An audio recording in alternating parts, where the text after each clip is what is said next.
Et bonjour à tous, on se retrouve aujourd'hui pour les résultats de NXT et de SmackDown de cette semaine. Et toi qui regardes cette vidéo, n'oublie pas de t'abonner, voilà, ça ne peut que m'aider. Et si tu le fais pas,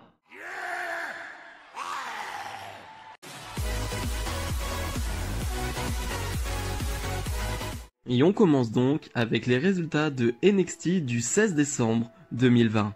Et on débute avec Leon Ruff et Kushida face à Johnny Gargano et Austin Theory, son nouveau partenaire. Un Austin Theory qui est en caleçon maintenant, il est plus en pantalon, en collant j'ai envie de dire.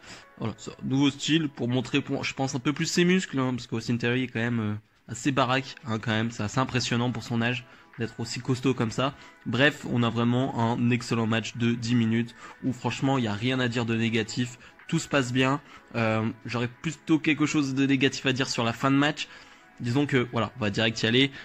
J'aime pas trop le fait que ce soit Leon Ruff qui prenne le tombé. Alors, je sais que c'est compliqué. En plus, il le prend de Austin Theory avec un finish. Alors, franchement, je sais pas c'est quoi ce move de Austin Theory, mais assez impressionnant ce finish.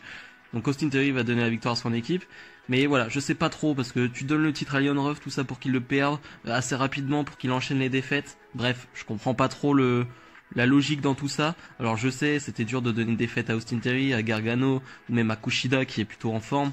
Voilà, bref, c'était compliqué, mais le match était bon, mais le résultat final et tout, j'ai un peu coincé, on va dire. Tommaso Ciampa face à Tyler Rust. Pour être franc avec vous, je pensais que ça allait être un squash. Je pensais vraiment que ça allait durer 3-4 minutes maximum. Mais en fait, pas du tout, parce que j'avais complètement zappé, mais Tyler Rust faisait partie des entraînements, en tout cas de Timothy Thatcher. Il était là, il s'entraînait. Timothy Thatcher qui a donné des cours.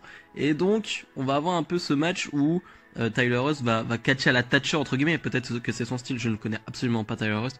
Mais voilà, il va catcher avec des prises au sol, des soumissions, des trucs pour ralentir le rythme, un peu comme un Thatcher. Et c'était très intéressant, un Thatcher qui va arriver pendant le match. Ça va foutre un peu le bordel, hein, ça va être le bordel tout ça. Bref, Ciampa va reprendre le dessus et l'emporter. Et encore une fois, à la fin, on va avoir un Thatcher fin vénère, mais qui voilà, sera arrêté par les officiels de la WWE. C'est toujours pas fini entre Ciampa et Thatcher. Moi voilà, ma prédiction c'est qu'ils arrivent, que ça se finisse en équipe, tout ça, mais bon bref, on verra bien. Match pour être aspirant numéro 1 au titre de Finn Balor, Pete Dunne face à Kyle O'Reilly, plus de 20 minutes de match, et oui, ils leur ont donné beaucoup de temps, et c'était excellent, vraiment. Déjà je vous le dis, c'est un match que je vous recommande, c'est pour moi le match de la soirée, et de loin, mais c'était excellent, vraiment un match digne de pay-per-view pour moi, je trouve, où tu as le style de Kyle O'Reilly qu'on connaît maintenant. Moi j'ai en référence forcément son match face à Finn Balor, et on est un peu dans le même genre, même si Pete Dunne n'est pas du tout dans le style de Finn Balor. Pete Dunne est quelqu'un de plus brutal, de plus agressif et de plus technique que Finn Balor, et les deux ça fonctionne très bien, ça fonctionne parfaitement bien, ça nous donne vraiment un superbe match dans la brutalité, dans la fluidité des contres. Les contres sont parfaits, c'est fluide, il y a pas une fausse note dans le match, et vraiment c'est un match que je vous recommande parce que waouh, quel match. Victoire finale de Kyle O'Reilly qui va aller affronter Finn Balor au prochain pay-per-view NXT. Revanche du dernier takeover. C'est intéressant, c'est très intéressant, on va voir comment ils vont booker ça. Bref, on aura le temps d'en reparler, mais vraiment c'était vraiment un fantastique match. Shotzi Blackheart face à Indy Hartwell. 4 minutes de combat où, comme d'habitude, Shotzi Blackheart va montrer beaucoup d'énergie, beaucoup d'envie, et Indy Hartwell, comme d'habitude, va rien montrer. Hein, vraiment, je comprends pas pour l'instant Indy Hartwell. Il y a rien pour moi. Pour l'instant, c'est le néant. Indy Hartwell, je comprends pas sa place parce qu'elle est dans un clan important, je trouve, avec Gargano et Candice LeRae. Mais pour l'instant, j'ai pas vu une qualité, donc bref, c'est compliqué. Il va y avoir une mésentente, voilà, sur une distraction de Candice LeRae et de Indy Hartwell qui va finalement frapper Shotzi Blackheart avec le trophée, mais devant l'arbitre, donc l'arbitre disqualification. Victoire de Shotzi Blackheart, et voilà, ils vont frapper encore Shotzi Blackheart après le match. On continue cette feud entre Blackheart et Candice LeRae. J'espère que ça va bientôt se terminer quand même, faudrait pas que ça soit trop long. Karrion Kross fait face à un jobber. Tout d'abord, reparlons de son entrée, hein. Vraiment, c'est peut-être mon entrée préférée avec l'entrée du Fiend. en ce moment du côté de la WWE. Enfin bref, c'est toujours aussi génial. Match de 1 minute 30, voilà, où il va faire abandonner son adversaire et il va surtout, après le match, challenger Damien Priest à un match à NXT New Year's Evil. C'est cool, c'est très cool, j'ai hâte de voir ce match. Confrontation complètement différente de style, ça va être hyper intéressant. Et ouais, je suis très content que Karrion Kross soit de retour du côté de NXT. Le main event, Toni Storm face à Rhea Ripley, deux femmes qui tournent autour du titre de Yoshirai. Donc c'est un match très important, très intéressant. En plus c'est vraiment les deux jeunes femmes de la division NXT, c'est-à-dire que Rhea Ripley est très jeune et elle a déjà été championne NXT, et une Toni Storm qui n'a pas été championne NXT, qui était vraiment, il y a 2 ans, vraiment on se disait c'est le futur. Vraiment c'est le futur. On se le dit toujours, bien entendu, mais je trouve que Rhea Ripley, elle a montré plus de choses, elle a fait plus de choses, alors que de base, celle qui était attendue, c'est Toni Storm. Comme quoi, tout va très vite dans le catch. Bref, on a un excellent match de plus de 10 minutes, vraiment un excellent main event. Et je me rends compte que NXT, ou Triple H, se dit, on a quand même une division féminine qui est exceptionnelle. Et on la met de plus en plus en main event. Vraiment, les femmes de NXT sont de plus en plus en main event. On a l'habitude de les voir en main event, mais je trouve que là c'est quasiment chaque semaine et j'aime ça parce que leur division féminine est incroyable et je suis intéressé beaucoup plus par la division féminine en ce moment, par les femmes qu'il y a en ce moment. Donc bref, c'était un excellent match avec une intervention finale de Raquel Gonzalez qui va coûter la victoire à Rhea Ripley, donc victoire de Toni Storm.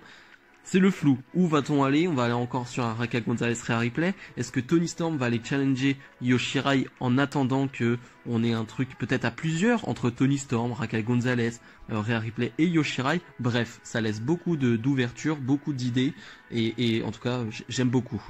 Bilan de ce NXT, c'était vraiment un excellent show où on n'a pas eu de promo ou de petits moments comme ça hors match, j'ai envie de dire.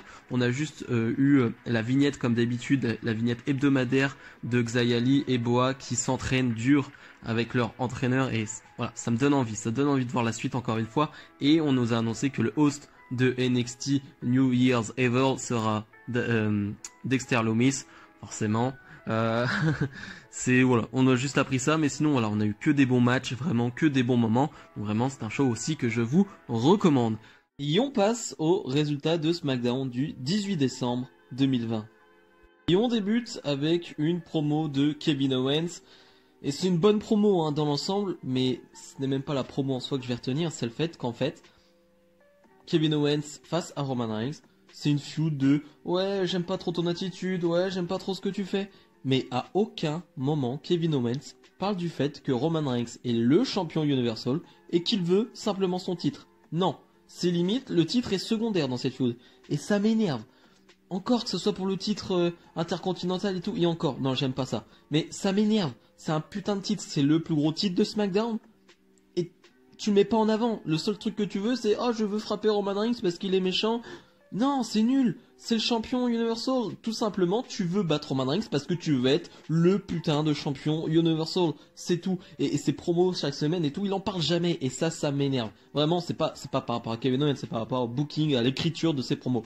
Bref, Kevin Owens qui va vouloir aller chercher Roman Reigns, mais Roman Reigns qui finalement va venir sur le ring quand Owens sera en backstage. Bref, Reigns qui va dire que lui, il veut que Owens reconnaisse que Reigns est le chef de tribu. Comme d'habitude, j'ai envie de dire, c'est un peu du Roman Reigns qu'on a chaque semaine. Et Owens va arriver, mais va se faire attaquer par derrière par Jey Uso. Bref, c'est ce qu'on voit chaque semaine. Et ouais, ça m'a un peu sorti de l'histoire, de ce truc de on parle jamais du titre. Et vraiment, ça m'énerve. Les Street Profits défendent leur titre par équipe contre Robert Roode et Dolph Ziggler. Un bon match de 10 minutes, mais je vais ressortir cette phrase que je dis, je crois, chaque semaine. C'est un bon match pour la division par équipe, mais on n'en a rien à faire, tout simplement, parce que je ne vais pas répéter comme d'habitude. Ce sont les mêmes équipes qui s'affrontent. Toujours les matchs sont sympas, mais à chaque fois tu dis quel est l'intérêt, pourquoi, du comment. Bref, j'ai vraiment pas d'autre chose à dire. Les Street Profits vont l'emporter avec un roll-up tiré un peu par le slip de Robert Roode. C'est pas très face tout ça, donc un peu bizarre comme victoire. Ça nous annonce clairement que ça va continuer, qu'on aura encore des matchs entre ces deux équipes. Est-ce que je peux leur en vouloir? Je sais pas, parce qu'au final, je sais même pas il y a qui d'autre comme équipe du côté de SmackDown. Le Riot Squad face à Billie Kay et encore une fois une partenaire de son choix. On a eu Natalya et cette fois-ci on a Tamina. Autant vous dire que c'est de pire en pire. Je sais pas si on peut faire pire que Tamina en ce moment à la WWE. C'est quand même compliqué, va falloir ramener des divas, hein. Mais là c'est compliqué. Match très court là aussi, où encore une fois, je le dis tout le temps, et le Riot Squad, Liv Morgan et Ruby Riot, on n'en voit pas beaucoup, mais c'est cohérent, ça fait du bon catch par équipe, c'est basique, c'est simple, mais il n'y a pas de problème, il n'y a pas de botch, il n'y a rien, c'est fluide, ça marche bien. Donc moi j'attends qu'on les push quand même dans cette division par équipe, c'est la seule vraie équipe du moment, donc il faut les pusher. Bref, le Riot Squad va l'emporter avec un superbe finish là aussi, et je sais pas c'est quoi le projet pour Billie Kay de à chaque fois employer quelqu'un pour un show, pour un match, et finalement perdre. Voilà, je sais pas où ça va, mais en tout cas j'espère qu'on va pusher le Riot Squad. Promo de Carmella qui est sur le ring et qui organise une petite célébration, une petite fête avec du champagne avec son assistant. Et cette promo nous rappelle que Carmella est excellente en promo, vraiment excellente. Dans la division féminine, elle est vraiment au-dessus. Alors, je sais pas si c'est la meilleure, j'irai peut-être pas jusque là, mais elle est vraiment dans le haut du panier, vraiment. Elle va nous parler d'une Sasha Banks qui, physiquement, athlétiquement, est très forte. Il y a rien à dire, c'est une superbe athlète, mais qui mentalement, peut-être, il y a un petit problème. Sous la pression, elle peut craquer et c'est pour ça qu'elle n'a jamais réussi à conserver un titre si longtemps. Et je trouve que ce genre de petite histoire, ce genre de petite... on essaie de nous faire croire ça. Et je trouve ça bien. En fait, ça fait sens dans la tête de Carmella et dans notre tête à nous. Ça peut faire sens, en fait. Donc, je trouve ça très intelligent et très bien écrit, tout simplement. Carmella qui va continuer, qui va presque appeler Sasha Banks à venir. Sasha Banks qui va venir et qui va s'attaquer à Carmella. Mais Carmella va prendre le dessus avec son assistant. Et là, j'aime pas trop ça. Voilà, je vous l'ai déjà dit, hein, je suis pas trop fan de son assistant. Et qui va encore frapper Sasha Banks avec une coupe de champagne. Bref, j'ai vraiment bien aimé. La semaine dernière, le match en soi, j'avais pas trop aimé, mais l'aftermatch, j'avais bien aimé. Là, pour le coup, la promo et ce qui s'est passé après, j'ai adoré. Donc vraiment, bravo Carmella. Otis face à Shinsuke Nakamura. Match très court, vraiment, il n'y a pas grand chose à en dire. Juste Gable qui vraiment se comporte comme un coach pour Otis. Otis va vouloir faire son Caterpillar, mais Gable va dire non, faut pas faire ça, fais plutôt ça, fais plutôt ça. Et au final, ça va payer parce que Otis va remporter ce match encore en 4-5 minutes, même pas, face à Nakamura. Voilà, Nakamura qui descend de plus en plus bas et ça me désole vraiment, je ne sais même plus quoi dire d'autre. Je suis même plus blasé en fait, parce qu'on est habitué, mais de le voir descendre si bas, bah voilà quoi, ça fait chier, tout simplement. Sami Zayn nous présente les Sammy Awards. C'est comme les Slammy Awards, sauf que c'est les Sammy Awards, tout simplement, ça va être marrant. Vraiment, ça va être marrant, ça va être fun, ça va être 5 minutes de rigolade, j'ai envie de dire, où Sami Zayn va donner des titres à lui, en fait. Tout simplement, les trophées seront pour lui. Voilà, le comeback de l'année, c'est pour lui. Le match de l'année, c'est pour lui. Et la superstar de l'année, on pensait que c'était lui, et non, c'est Biggie qui remporte ce trophée, et Biggie qui va venir... Et Sami Zayn, voilà, qui comprend pas, normalement ça doit être lui. Bref, Biggie va le frapper et bon, on sent clairement que ça veut commencer à construire la feud pour le titre intercontinental entre Zayn et Biggie. Bon, c'est une petite introduction, c'est marrant. Maintenant, j'espère aussi que ça va pas que tourner autour de la blague parce que je l'ai dit sur Twitter, j'aime bien la blague, j'aime bien les trucs de la WWE quand il y a de la blague, blabla. Mais quand il y a des titres en jeu, j'aime bien quand il y a du sérieux, parce que ça rend le titre plus prestigieux, tout simplement. Et je trouve que là, les titres à la WWE en ce moment sont pas tous très prestigieux, donc voilà, j'espère que ça va pas non plus tourner à la blague chaque semaine.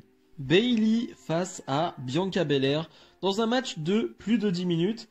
Voilà, ça se tourne autour depuis quelques temps et j'attendais vraiment ce match, déjà parce que c'est le premier vrai gros test, j'ai envie de dire, de Bianca Belair du côté de Raw ou de SmackDown dans le roster principal, parce que en vrai, elle n'a pas eu sa chance, en tout cas sur le ring, on n'a rien montré de Bianca Belair, elle n'a pas eu de match de 10-15 minutes pour le moment. Et là, c'est le premier vrai test, face à une ancienne championne, face à quelqu'un de reconnu qui est excellent sur le ring, et ça nous donne un bon match, vraiment un très bon match. J'aime pas trop le début ou le fait où ça plaisante un peu trop, il y a un peu trop de Bayley qui veut charrier, je comprends, mais Bianca Belair qui veut un peu trop charrier elle aussi, voilà, ça j'aime pas trop, je voulais un peu plus de choses sérieuses dans le match, et après on l'a, et on a un superbe enchaînement final, je trouve que les roll-up de fin, avec les tombées, tout ça, j'ai trouvé ça très bien, mais encore une fois, la WWE fait n'importe quoi, en tout cas à mon sens. Bayley va mettre un petit coup dans les yeux à Bianca Belair et en profiter pour porter son finish, et l'emporter. Et pour moi, c'est une erreur parce que si tu veux construire de nouvelles stars, il faut donner ce genre de victoire à Bianca Belair. Parce que un match de 10-15 minutes comme ça, face à Bayley, eh ben, ça aurait pu, je dis pas la propulser non plus de fou, mais en tout cas, ça aurait montré aux gens, ok, Bianca Belair est sérieuse, ok, on peut croire en Bianca Belair. Là, bah, c'est encore une défaite. Je crois que c'est sa première défaite dans le roster principal, mais ça n'augure rien de bon. Je veux dire, tu perds directement. Ok, c'était un bon match, mais là, il fallait marquer le coup, il fallait donner la victoire à Bianca Belair, donc je suis un peu déçu. Je pense que ça continuera. Il y aura un autre match entre les deux, et j'imagine que Bianca Belair gagnera, parce que voilà, c'est toujours le booking 50-50. Et en main event, on retrouve Roman Reigns, Jey Uso et Paul Heyman. Roman Reigns qui va vouloir commencer une promo, mais qui va vite être interrompu par Kevin Owens. Kevin Owens qui s'est fait attaquer pendant la soirée par Jey Uso. Et un Owens qui va venir un peu en rampant limite, qui est vraiment blessé, qui veut quand même se battre. On nous vend le babyface ultime qui, malgré le fait que les autres soient en supériorité, lui il veut se battre, il veut continuer à se battre, il veut gagner, voilà, pour l'amour de ses gosses. Et au final, Owens se fait fracasser, voilà, il se retrouve enseveli par des chaises, par des échelles. Et au final, les deux vont s'en aller, Reigns et Jey Uso. Owens va se relever et va dire voilà, je vais te battre. Il va réussir à se relever et dire je vais te battre dimanche pour prendre ce titre. J'ai trouvé ça mauvais. Vraiment, j'ai trouvé ça mauvais. C'est la même chose que les dernières semaines. C'est bien de nous vendre un Owens comme ça qui se bat, voilà, c'est bien. Mais à quel moment Owens est crédible? Il s'est fait fracasser à longueur de semaine. Vraiment, il s'est fait frapper à chaque fois. Je vois pas comment Owens paraît crédible à ce moment-là. Ok, il s'est relevé là, machin, mais il a donné 0 coup, il s'est fait fracasser. Il s'est fait fracasser. Il n'y a pas eu de combat, il est juste mort et il s'est fait défoncer. Donc je comprends pas le booking, je comprends pas comment on peut être derrière Kevin Owens après ça. Alors ça peut marcher le truc de Babyface Ultime qui se relève, mais là pour moi ça ne fonctionne absolument pas. Il en a trop pris sur la gueule, il n'a jamais eu vraiment de gros comeback et ça ne marche pas. Pour moi vraiment ça ne fonctionne pas.